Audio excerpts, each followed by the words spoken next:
ถือว่าตอนนี้ทักทาย FC ทั้งพี่น้องฝั่งไทยและฝั่งลาวมื้อนี้ก็ถือว่าเห็นแสงสว่างพี่น้องทางพี่น้องเฮาก็คล่องคอยอยากเกี่ยวเขาบางคนก็ฝนตกเขาตกแช่น้ำมื้อนี้ฮะก็เห็นแสงแดดเด้อพี่น้องเด้อนี่ถือว่าดีใจหลายประชาชนเฮาบางคนก็กำลังสิเกี่ยวเขาก็ดีใจหลายเห็นแสงสว่างมื้อนี้คือสิมืดพ้นแหละสุดนี้นี่พี่น้อง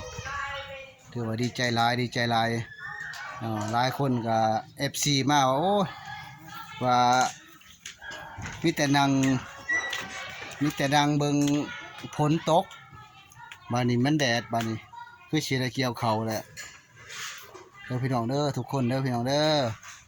ดีใจหลายได้เห็นแสงแดดแล้วทั้งพี่น้องเฮาทั้ง Facebook ทั้งฝั่งไทยและฝั่งลาว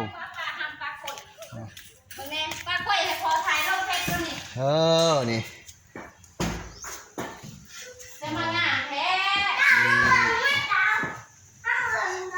มีอาหารแซ่บๆมื้อนี้กำลังนึ่งข้าวกินเพลนตัวนี้แม่นผลต้ม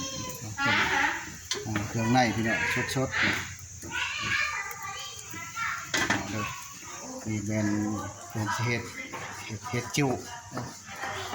ประเทศไทยเขาเอิ้นว่าเฮ็ดจุได้ชีสสดๆมาได้เนื้อคันไทยเขาเอิ้นว่าเนื้อคันลาวเขาเอิ้นว่าชีสเนื้อคันไทยนี่เนื้อสดๆคันลาวเขาว่าชีสใหม่ๆแล้วก็ต่างกันดอกพี่น้องมาเด้อพี่น้องเด้อวันนี้เด้อมากินข้าวนำกันเด้อนี่ชีสจุเรียกว่าเห็ดมาเพียแซ่บๆปุ่นช่วงบ่ายมีซีมือมาจากไทยเขาได้นี่ผัวจากมาโดยเฉพาะ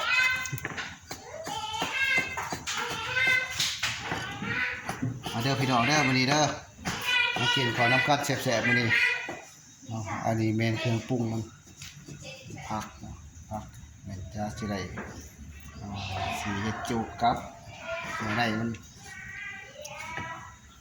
สีชดพี่น้องอันนี้หลังจากที่รับประทานอาหารแล้วก็กินหมากฮงชุกพี่น้องนี่อันนี้หมากฮงชุกหมากไทยเขาเอิ้นแล้วก็นะประเทศลาวเขาเอิ้นหมากฮงชุกหลังจากที่กินข้าวแล้วสิกินหมากฮงชุกหวานวันนี้ค่ะทางพี่น้องเฮาประชาชนเฮาก็ดีใจหลายฉะนั้นแหละก็ขอบใจทางเพื่อน Facebook TikTok หรือว่าทางโลกโซเชียลติดตาม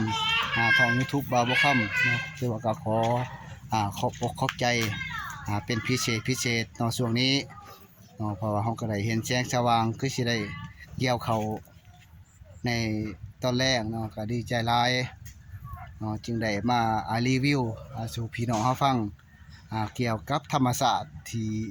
แสงสว่างสดๆมื้อนี้ก็งามหลายถือว่าดีใจหลายพี่น้อง